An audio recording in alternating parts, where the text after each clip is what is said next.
Vocês vão permanecer sentados, porque nós vamos ler apenas 2 versículos hoje. E eu pediria que vocês abrissem a escritura em João, o evangelista João, capítulo de número 7.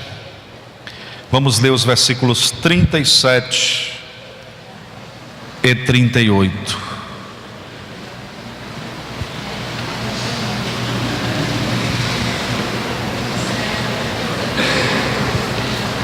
João, capítulo 7, versículos 37 e 38.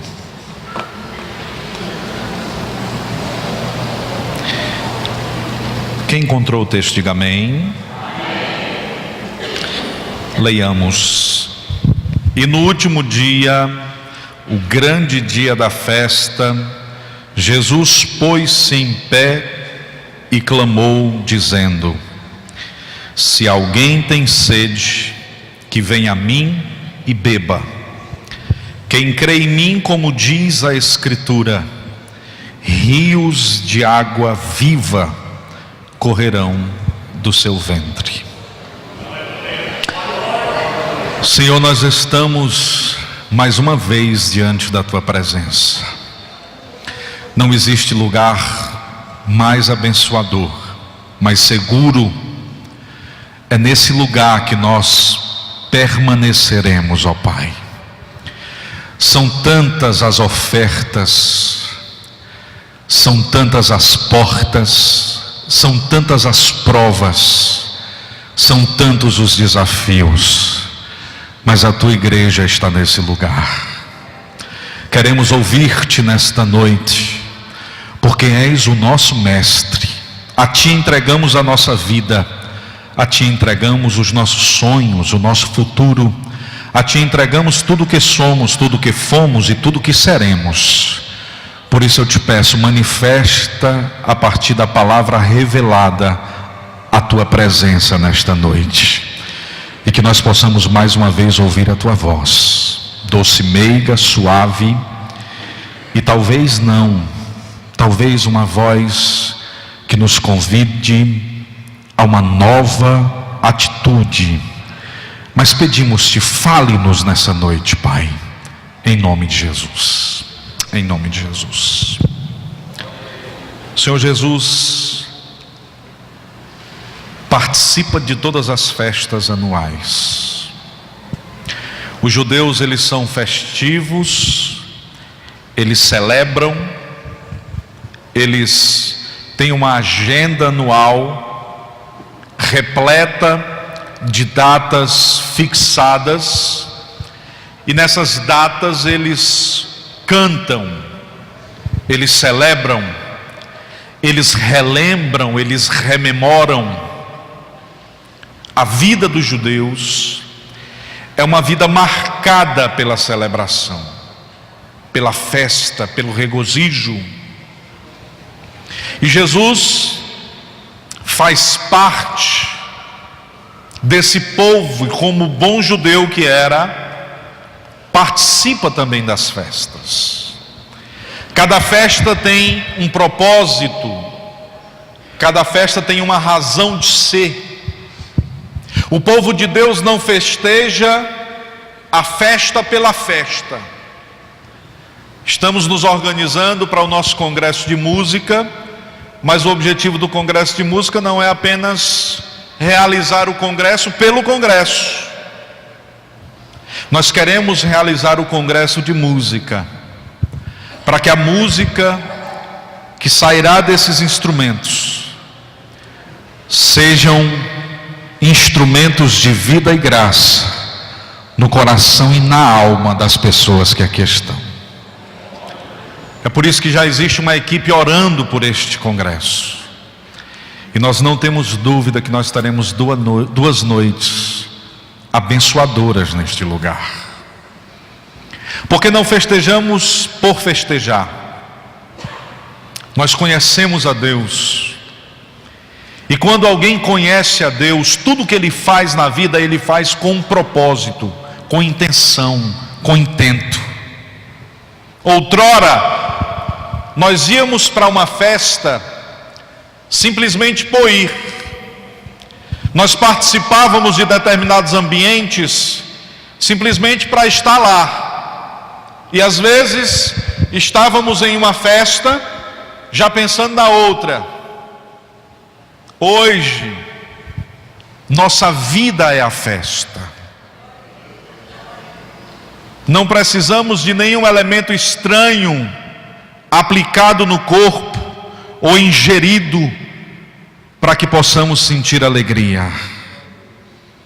Hoje, a festa é estar nele, obedecer a ele e viver para a glória dele.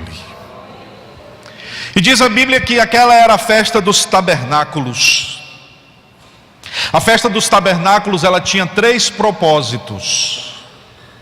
Um propósito histórico: durante 7 dias, os judeus pegavam as suas tendas e armavam no teto de casa, porque nas casas dos judeus, o teto era um espaço de comunhão.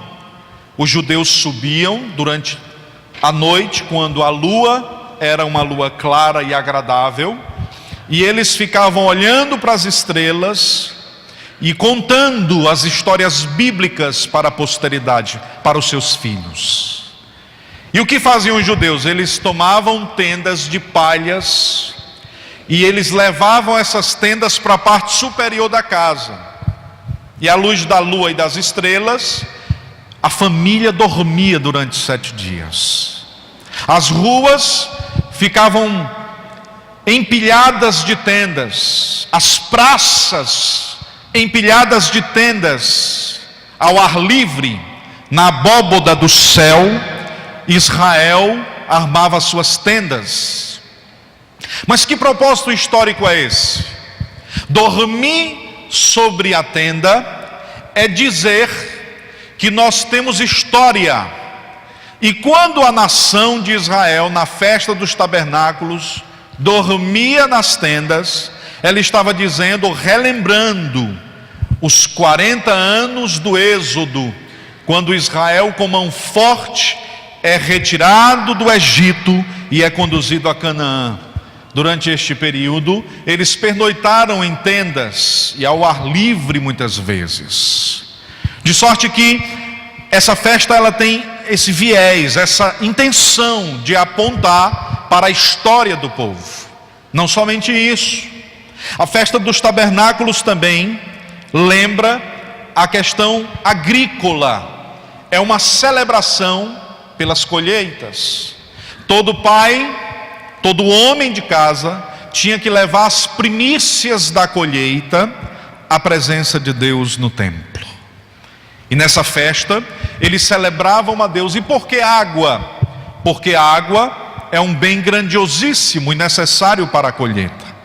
Espargir a água sobre o altar era declarar: Senhor, nós temos grãos, nós temos trigo, nós temos cevada e nós temos uva. Isso era o que Israel cultivava. Nós temos cevada, nós temos trigo e nós temos uva, porque o Senhor nos enviou água. Essa festa também tinha um propósito profético, porque o profeta Isaías, em vários capítulos 12, no 50, 51, você vai ver expressões proféticas, e o profeta Isaías vai dizer o seguinte: vós tirareis águas das fontes da água da vida. O deserto se transformará em outeiro. Rios de Deus fluirão na terra seca. Vós que tendes sedes, vinde e comprai, sem dinheiro e sem preço, vinho e leite. E aí você vai ver no profetismo de Israel a ideia de que o Messias vai trazer um tempo em que o deserto vai florescer e rios de Deus fluirão no deserto. Então, nós já aprendemos que a festa do tabernáculo, ela tem propósito histórico, agrícola e propósito profético. E o que acontecia na festa do tabernáculo? Os irmãos terem ideia, Flávio Josefo, um historiador que é quase contemporâneo do mestre, ele escreve que essa festa era a festa mais importante para o povo judeu. Não era a festa mais importante de Jerusalém. A mais importante é a festa da Páscoa, porque traz pessoas de todos os lugares possíveis. Era a festa em que se apinhava um número maior de pessoas. Mas para o povo judeu, a festa dos tabernáculos era a festa mais importante, a festa mais alegre e que eles mais celebravam. Imagine as crianças. Criança gosta de novidade, né? Imagine as crianças saírem de casa para dormir por 7 dias numa tenda, né? Então era uma festa muito bonita que o povo de Israel fazia. E aí o que acontece? O sacerdote, ele se reunia com os mestres numa sala interior no templo, no lugar santo. E ele não era no Santos dos Santos, era no lugar santo. E ele então tinha um altar. E todos ficavam sentados olhando para aquele altar. Um sacerdote pegava então um vaso que comportava 1,5 litro de água, e esse vaso era de ouro. Ele descia as escadas do templo cantando Halel. Halel são os cânticos dos degraus. Pastor, o que é Halel? Salmo de número 113 até o Salmo de número 118. E eles desciam cantando Halel. Ele descia cantando Halel. Então ele ia até uma fonte chamada Tanque de Siloé. No capítulo de número 9 de João, nós vamos aprender que Tanque de Siloé significa o enviado. E nós sabemos que quando Jesus foi retornar à presença do Pai, os discípulos disseram: Senhor, e agora? Quem é que vai acolher o nosso coração quando a tempestade se levantar? E Jesus disse: não vos angustieis, porque eu vou, mas eu não vos deixarei órfãos. Se eu não for, o enviado não virá. O Paracletos, o semelhante consolador, ele virá, o Espírito Santo, e ele estará convosco todos os dias. Então o sacerdote ia até o tanque de Siloé, que significa o enviado, coletava água e trazia água para o altar, rodeado de rabones, rabis, mestres.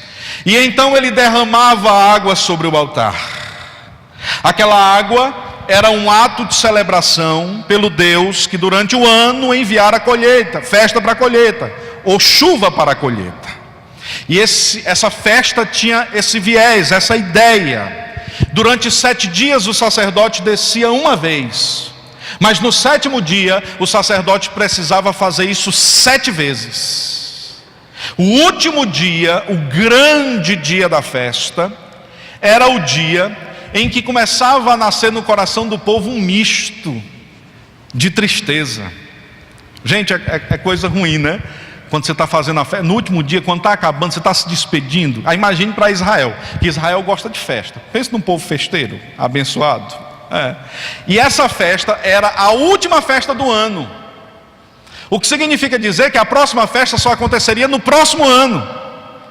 Então no último dia da festa eles ficavam assim, aproveitando cada segundo da festa, cada momento da festa. E o sacerdote descia 7 vezes, ia lá, retornava, ia lá, retornava, durante 7 vezes.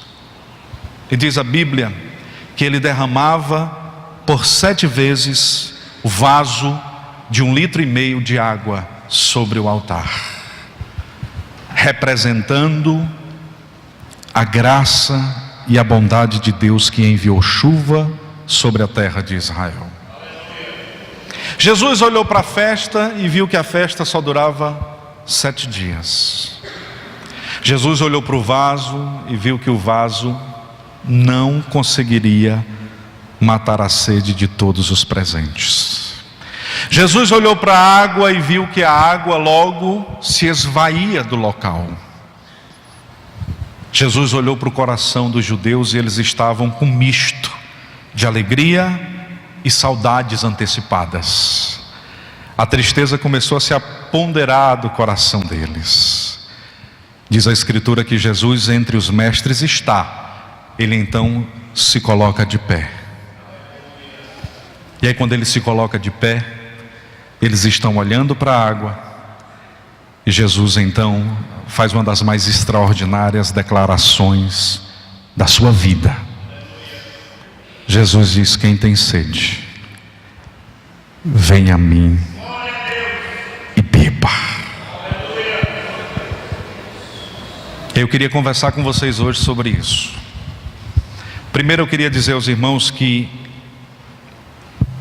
a ação de se colocar de pé, a iniciativa é de Deus. É Deus o primeiro que se move para matar a nossa sede.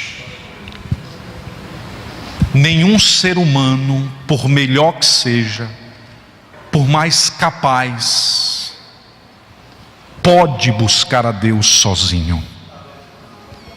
Você até pode achar que você veio para a igreja porque estava precisando ouvir uma palavra de conforto, e aí veio até aqui. Quando chegou aqui, o evangelho tomou você e você se converteu. Não foi, não começou em você. Foi Ele que se levantou. Foi Ele que iniciou o processo na tua vida.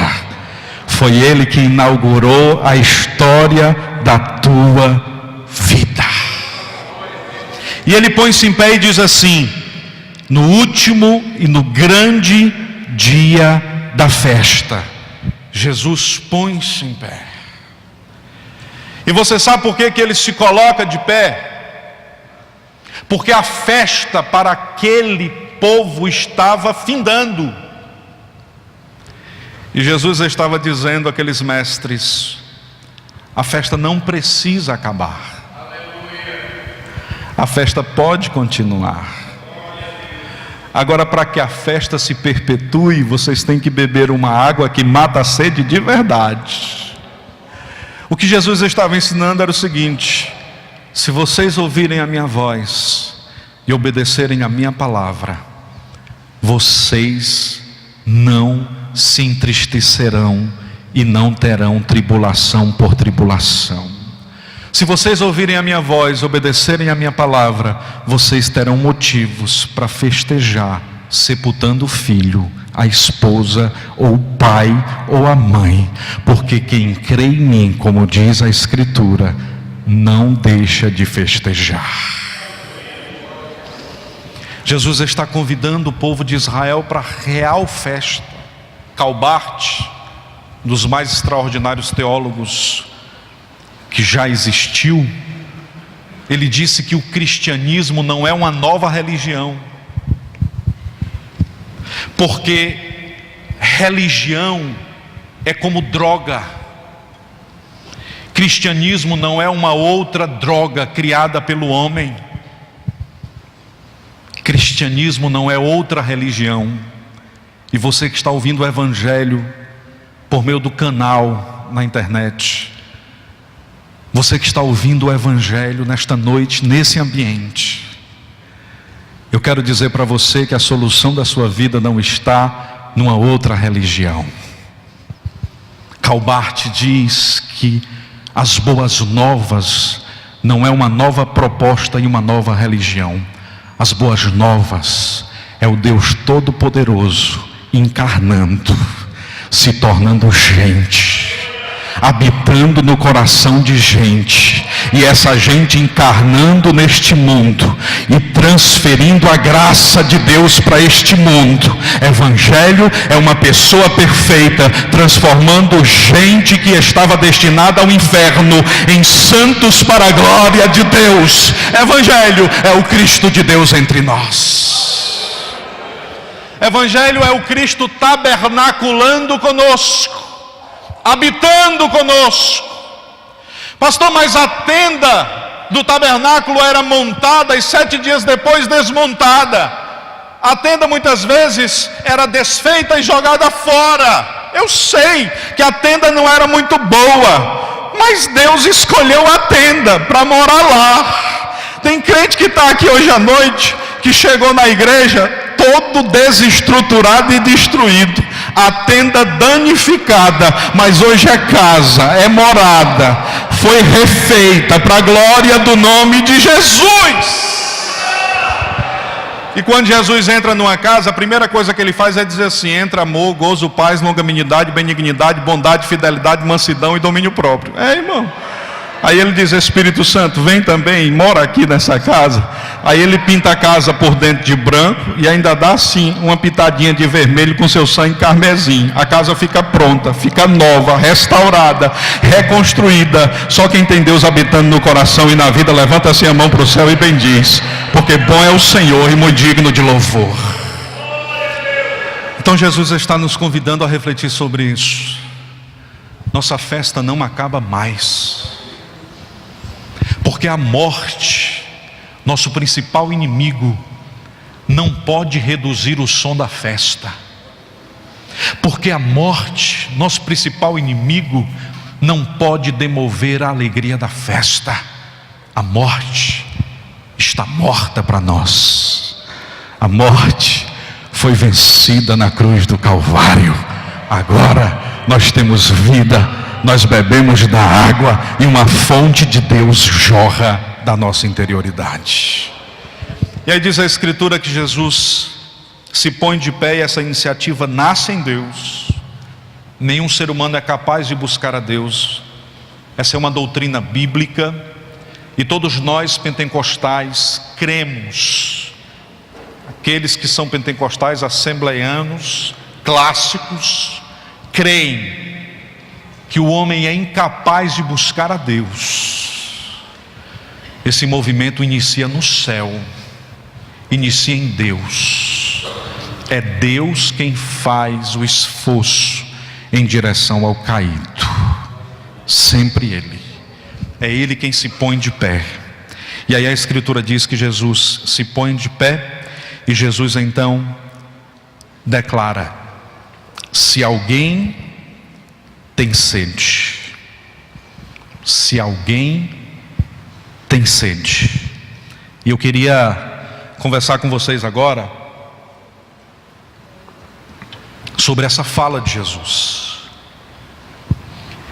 porque nós já sabemos que é Deus quem inicia o processo de salvação. Só que esse processo de salvação que Deus inicia é para quem? Jesus responde. Quando ele se põe de pé, ele diz assim: se alguém, gente, o chamado é universal. Ele está chamando a todos.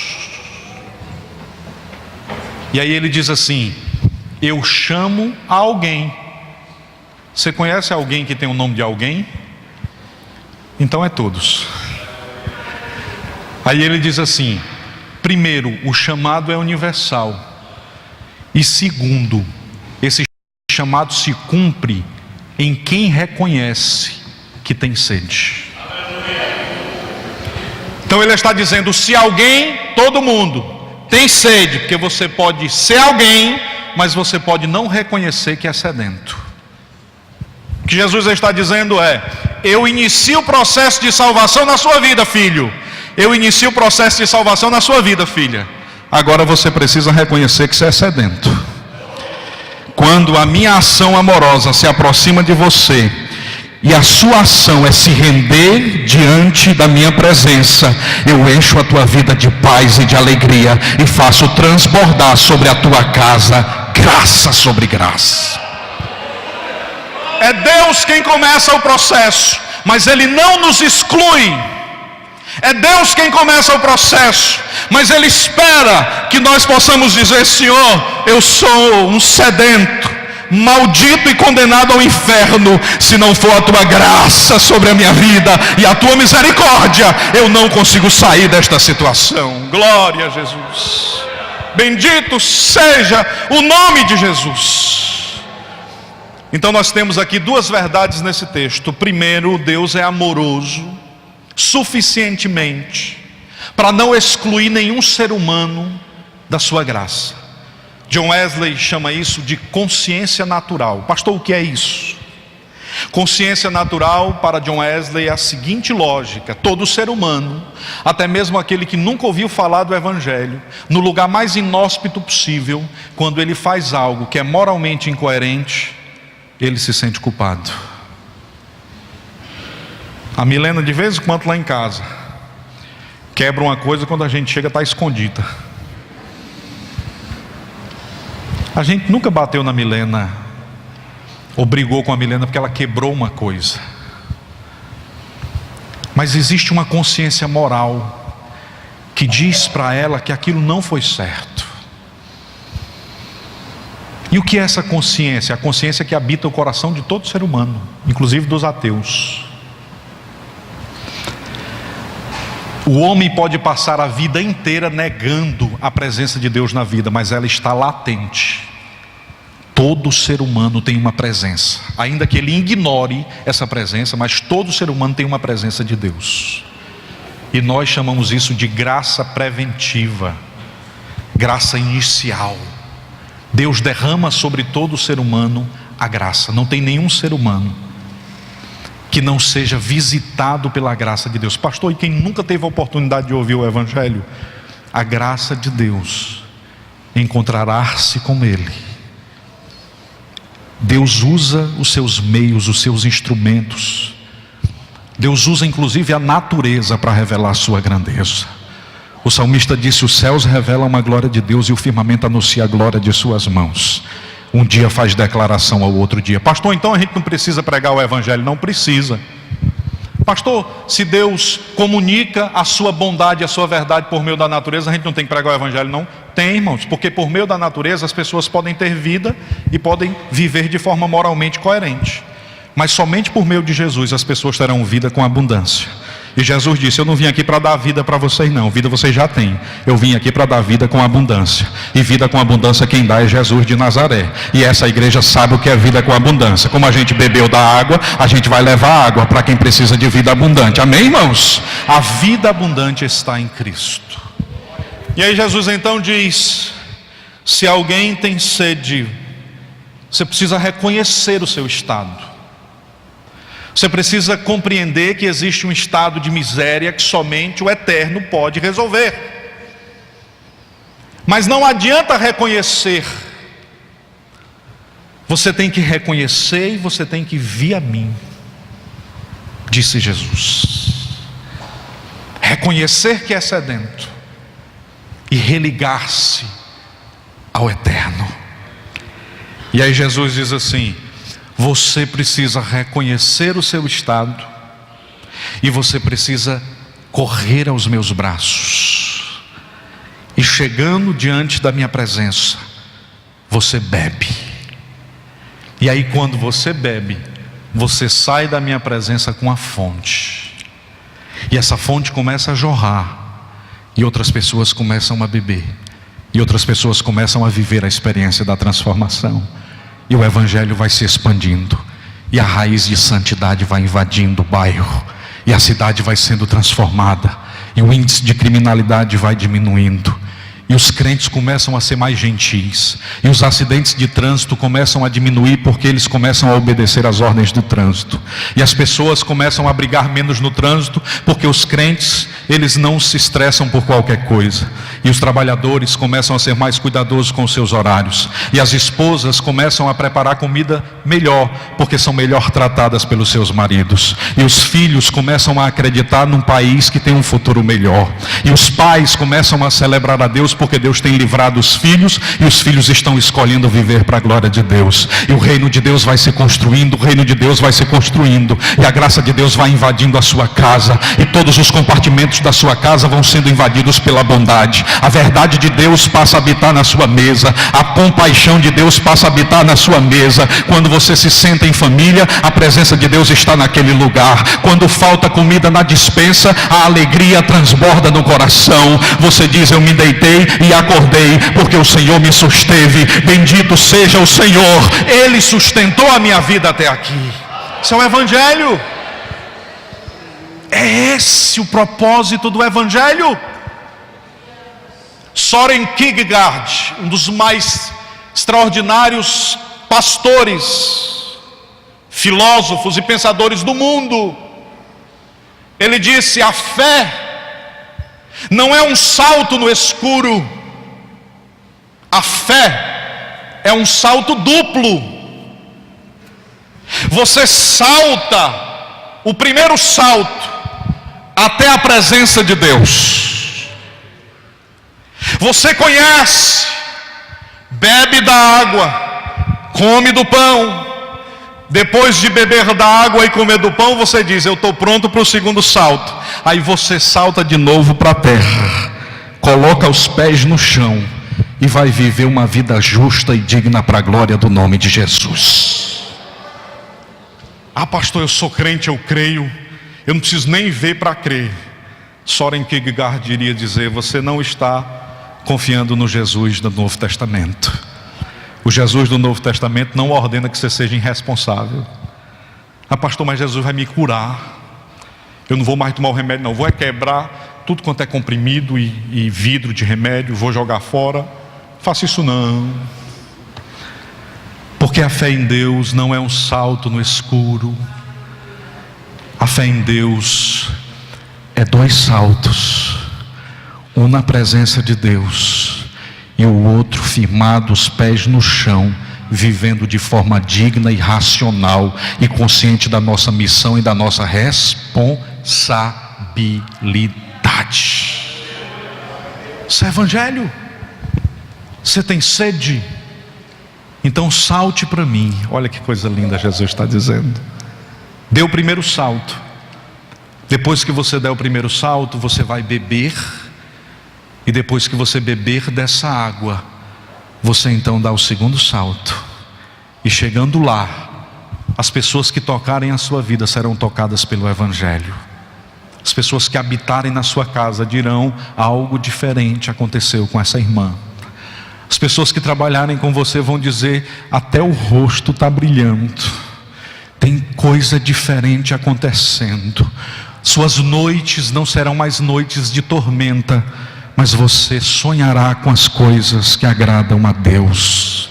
Seus dias não serão mais dias de angústia, mas o Senhor trará paz sobre o teu coração. Sua vida não será mais uma vida de prisão. O pecado será instrumento que te conduzirá à presença de Deus, e você vai vencê-lo para a glória do nome de Jesus, na força do Espírito de Deus que agora habita na sua vida. É um convite simples, mas é um convite profundo. É um convite de 2 linhas, mas é um convite radical.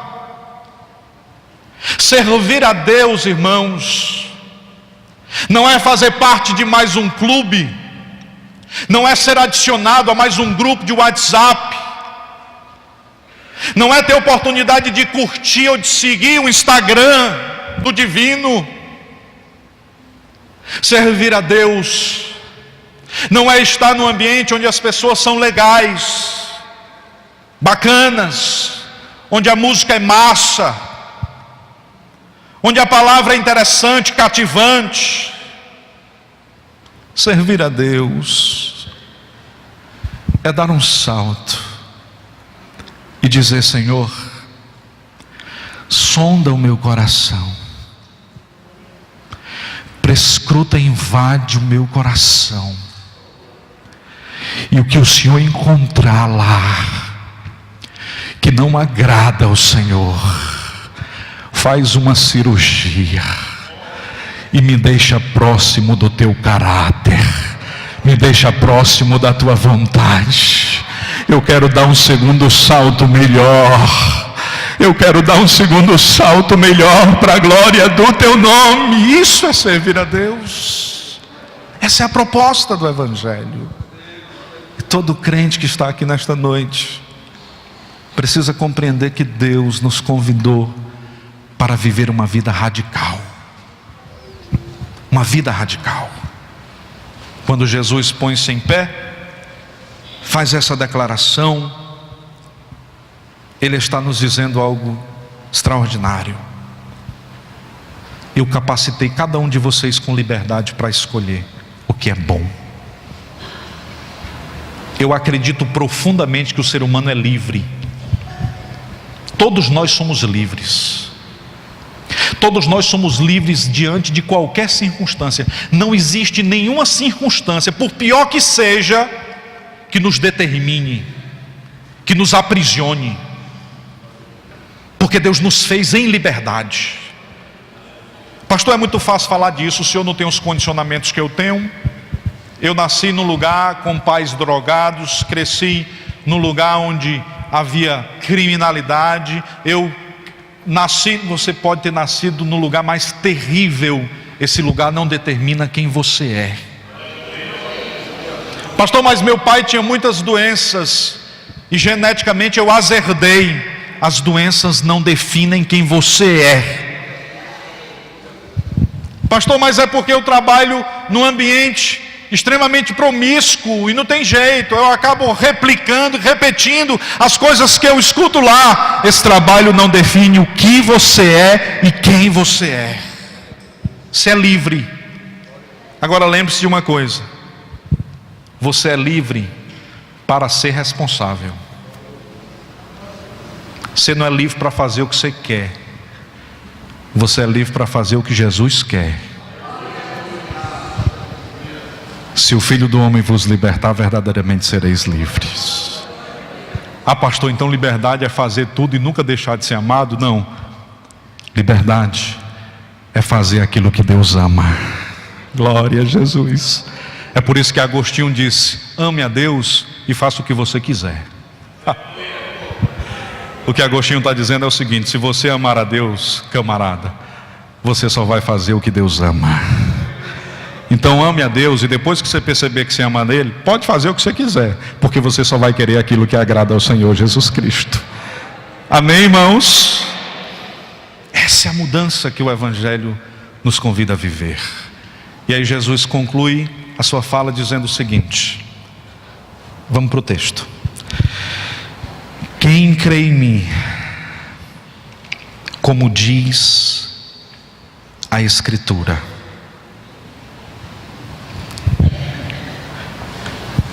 Observe que o tanque de Siloé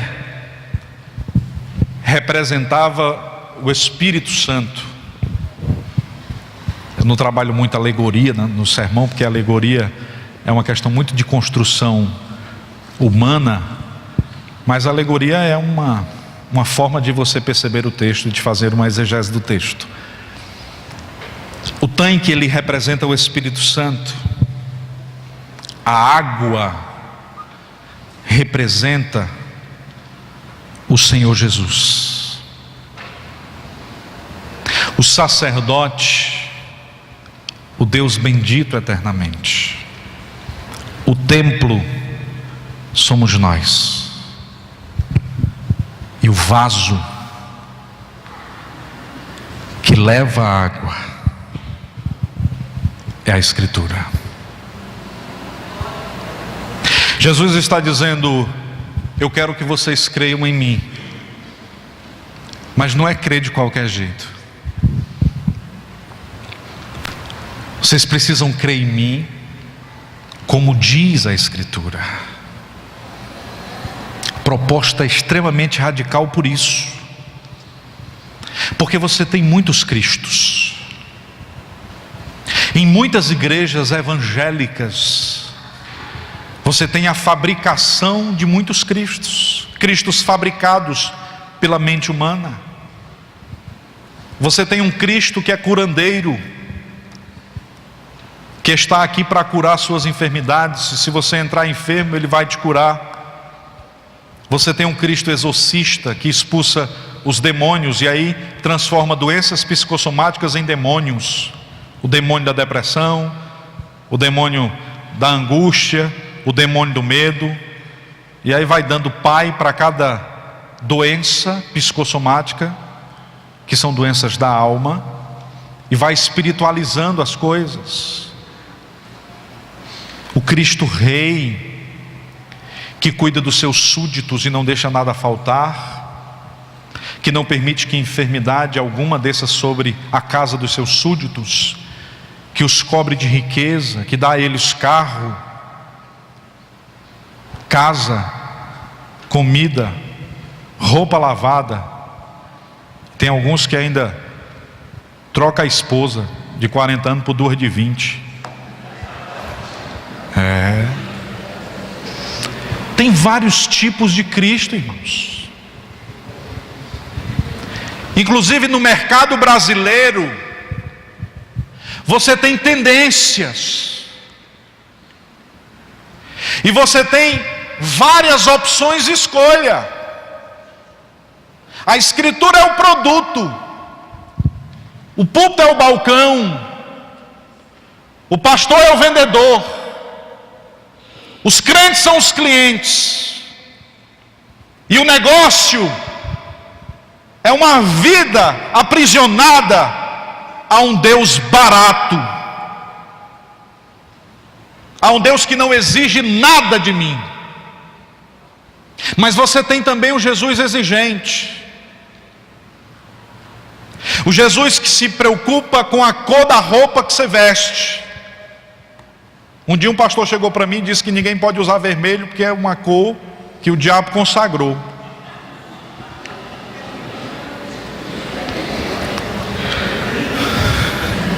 Quem foi que disse isso, irmão? Quem foi que deu essa cor tão bonita? Inclusive a cor que a prostituta Raabe colocou no umbral da porta, a cor do sangue do Cordeiro de Deus que tira o pecado do mundo.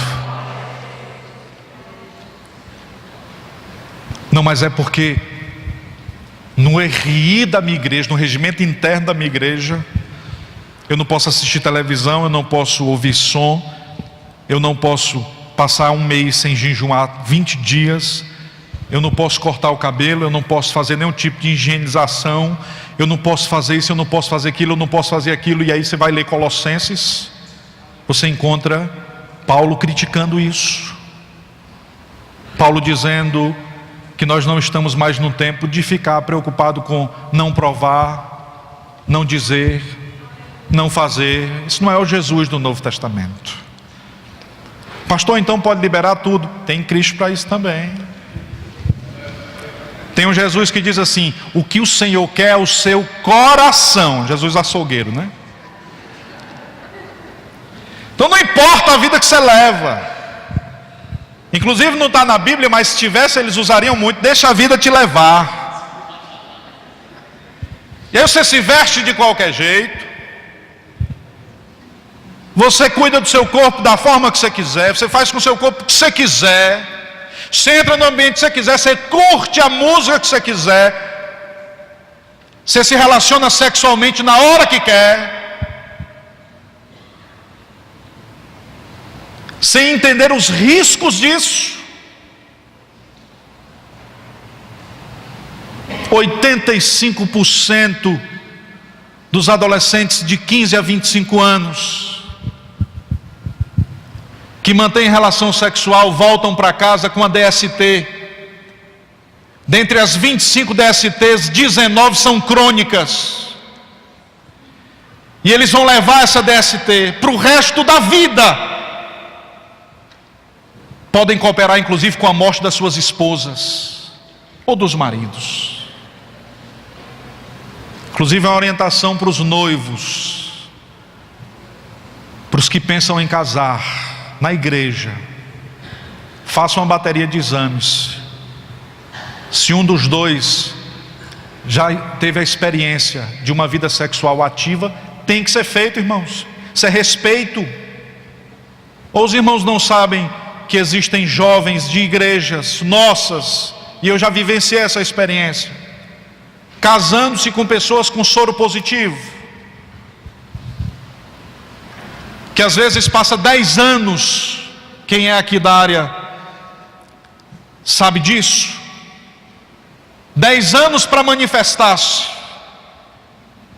e aí a pessoa se casa, confiando que encontrou o príncipe encantado, e aquele príncipe encantado tem um cavalo de Troia. Isso é sério, irmãos, é muito sério. E os nossos jovens precisam estar informados sobre essas questões.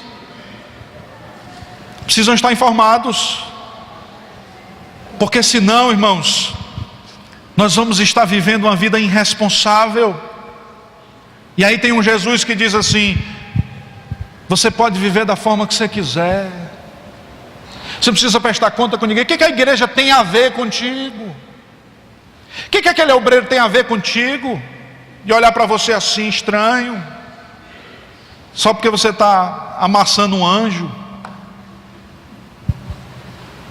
O anjo sai todo quebrado, irmão.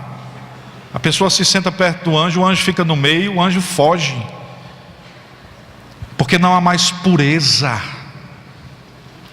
porque não há mais santidade, porque não se convida mais o Cristo para fazer parte da ambiência do relacionamento, porque não se convida mais o Espírito Santo para cuidar do futuro.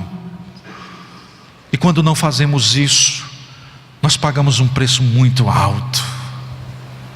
A conta vem, e ela vem com juros e correção.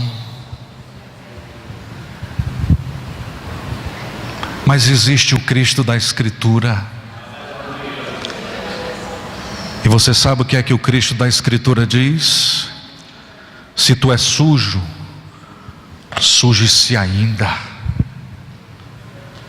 Mas se tu é puro, purifique-se mais. Porque Ele é puro. E Ele deseja que a luz dele invada o seu coração e a sua alma. E o seu coração seja regenerado de verdade. Pastor, o senhor não sabe como foi que eu entrei aqui? Eu não sei, mas eu sei como é que você pode sair. Porque se você está aqui nesta noite, essa palavra é para o seu coração. Deus deseja restaurar a sua vida hoje e começar uma nova caminhada com você hoje. Hoje é noite de Deus restaurar ministérios completos. Hoje é noite de Deus reinaugurar um tempo na sua história. Quem tem sede, venha a mim e beba. Você pode olhar para o irmão que está do seu lado e dizer assim: a fonte ainda está jorrando. Diz aí para ele, olhando nos olhos dele: a fonte ainda está jorrando, irmãos. Ainda tem perdão de Deus nesse lugar. A misericórdia do Senhor repousa sobre esse lugar. Vai cessar. Um dia vai cessar. Mas aproveitemos enquanto é tempo e andemos na luz. Porque a noite vem quando ninguém mais pode trabalhar. A porta está se fechando, irmãos. Quem está com pouco azeite na botija, corra, compre. Pastor, mas eu estou sem dinheiro. É de graça. Deus não negocia com dinheiro. Deus negocia com amor. E o amor de Deus está derramado sobre esta igreja, sobre os nossos corações nessa noite. Queridos, nós vamos se colocar de pé. Já comunicamos aquilo que o Espírito de Deus nos conduziu. Provérbios capítulo 14, versículo 27. O temor do Senhor é uma fonte de vida para preservar dos laços de morte. O temor do Senhor é uma fonte de vida para preservar dos laços de morte. Nós vamos cantar a Deus com um hino. Faltam 15 minutos ainda e nós vamos celebrar ao Senhor, cantar ao Senhor. E enquanto a gente canta a Deus, se hoje à noite você ouviu a voz do Senhor e deseja fazer uma nova aliança com Deus, corra aqui à frente. Nós vamos orar por você. Você não está vindo diante do pastor, nem diante de um homem, nem diante de um altar. Você está vindo diante de Deus. E esse passo que você está dando é um passo de fé. É um passo que definirá um novo tempo na sua vida e na sua história. Bendito seja o Cordeiro de Deus. Bendito seja o Cordeiro de Deus. Cantemos ao Senhor.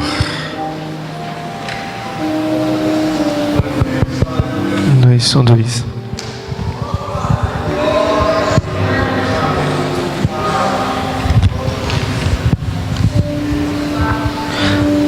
Nada é igual igual ao seu redor. Cante ao Senhor. Tudo se faz no seu olhar. O universo se formou no seu falar.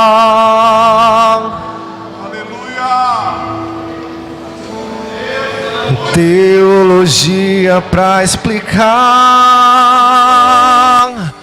o Big Bang pra disfarçar. Pode alguém até duvidar, sei que há um Deus a me guardar. E eu, tão pequeno e frágil, querendo sua atenção. No silêncio encontro resposta certa então. Dono de toda a ciência, sabedoria e poder, dai-me de beber da água da fonte da vida, antes que o anjo houvesse, ele já era Deus, se revelou aos seus. Do crente ao ateu, ninguém explica Deus.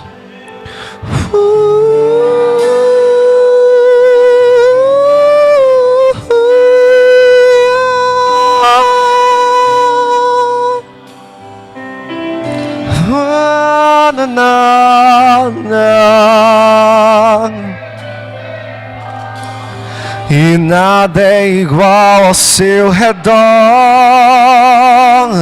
e tudo se faz no seu olhar. O universo se formou no seu falar,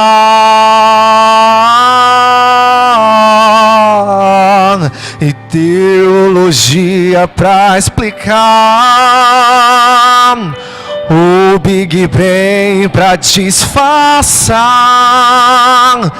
Pode alguém até duvidar, eu sei que há um Deus a me guardar. E eu, tão pequeno e frágil, querendo sua atenção.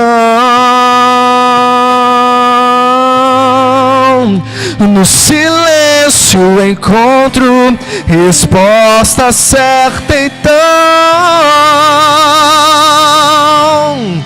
Dono de toda a ciência e sabedoria e poder, dai-me de beber da água da fonte da vida, antes que o anjo houvesse, ele já era Deus, se revelou aos seus. Do gentil ao judeu, ninguém explica Deus, ninguém explica Deus, ninguém explica Deus. E se duvidas ou se acredita, ninguém explica Deus, ninguém explica Deus, ninguém explica Deus. E se duvida ou se acredita, ninguém explica Deus.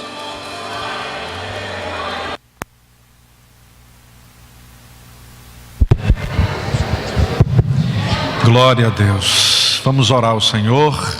Nós temos aqui o nosso irmão Francisco, que deseja oração, vamos interceder por ele.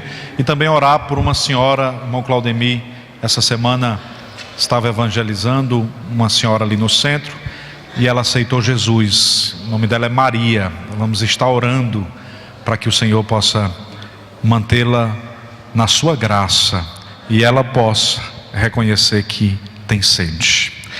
Querido Deus, nós te somos gratos por tua voz. Apresentamos-te o teu filho que está aqui à frente e aquela mulher que se rendeu aos teus pés. Sabemos que tu não és Deus apenas de perto, mas também de longe. Pedimos-te, ó Deus, que o Senhor visite aquela mulher. Ó Pai, em nome de Jesus, concede-nos um restante de semana abençoado. Que o teu Espírito conforte, console o nosso coração. Que sejamos dependentes do Senhor em todas as coisas. Pois és o nosso Deus. Sedento éramos, agora saciados somos. Por isso a festa continua na nossa vida. Obrigado, Espírito Santo. Nós por isso te louvamos e por fé te agradecemos em nome de Jesus. Domingo, Santa Ceia do Senhor, não perca. A graça de nosso Senhor e Salvador Jesus Cristo, o grande amor de Deus, o nosso Pai Senhor, a comunhão e as ternas consolações do Santo Espírito de Deus, repouse sobre a igreja. Quem tem fé, diga amém. Deus abençoe a todos.